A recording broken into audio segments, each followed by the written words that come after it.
सरकार के परिप्रेक्ष्य से, राज्यों के परिप्रेक्ष्य से कितना महत्वपूर्ण है, उसी पर आज मैं चर्चा करूंगा। धनोज जी, आपका भी बहुत बहुत स्वागत है। सबसे पहले गुरेज भाई, इस चर्चा की शुरुआत आपके साथ। 18 जुलाई से महंगाई की नई मार, तो तैयार है सरकार वार पर वार?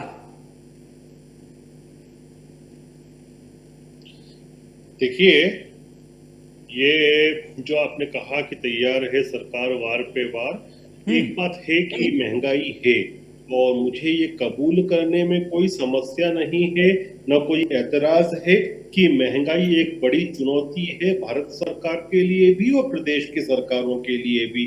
और ये केवल हिंदुस्तान में नहीं, आप ग्लोबली देखेंगे तो after Ukraine war, post Covid crisis के बाद ये दुनिया भर का एक फिनोमिनन है। यदि यूनाइटेड स्टेट्स ऑफ अमेरिका को देखें तो इन्फ्लेशन की दर पिछले 40 साल में सबसे ज्यादा है। ग्रेट ब्रिटेन की बात करें तो वो 32 साल में ज्यादा है।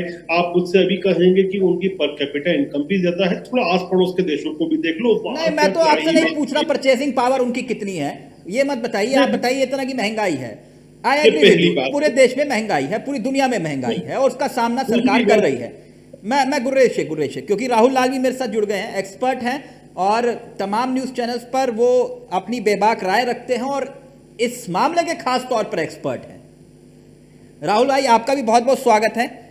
और गुर्रेश भाई, जो जिक्र आप कर रहे थे, तो महंगाई अगर समस्या है और पूरी दुनिया की समस्या है, तो आटा, दाल, दूध, दही, पनीर, शिक्षा के सामान, इलाज, दवाइयां, सबके दाम बढ़ा दिए और इसके सबके दाम बढ़ाने से महंगाई कम हो जाएगी?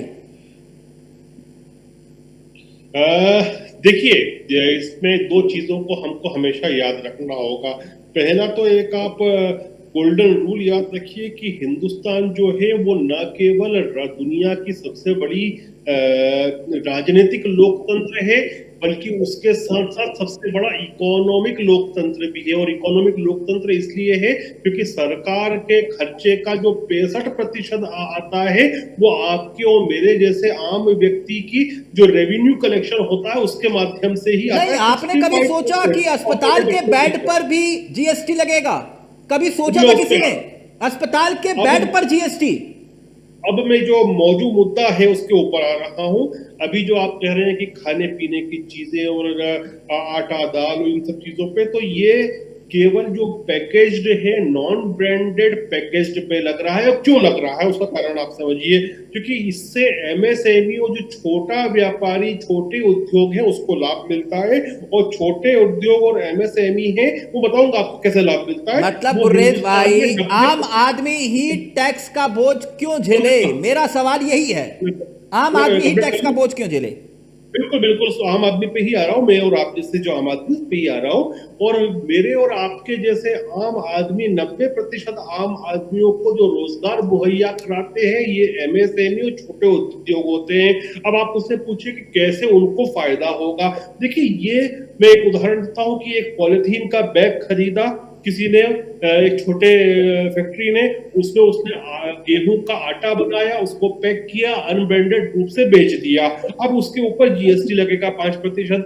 हो ये रहा था तिलक जी कि अभी तक जो वो व्यक्ति था, जब वो पॉलिथीन का बैग खरीदता था, वो दूसरे सामान खरीदता था, तो वो जीएसटी भरता था। किससे क्लेम नहीं कर सकता।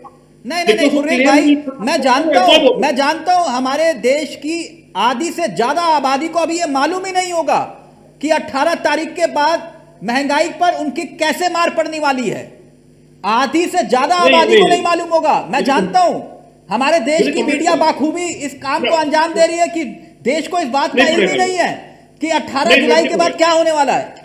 दूध, दही, खोया, पनीर, अस्पताल के बेड, जीएसटी छोड़ा कहां सर आपने किसी को?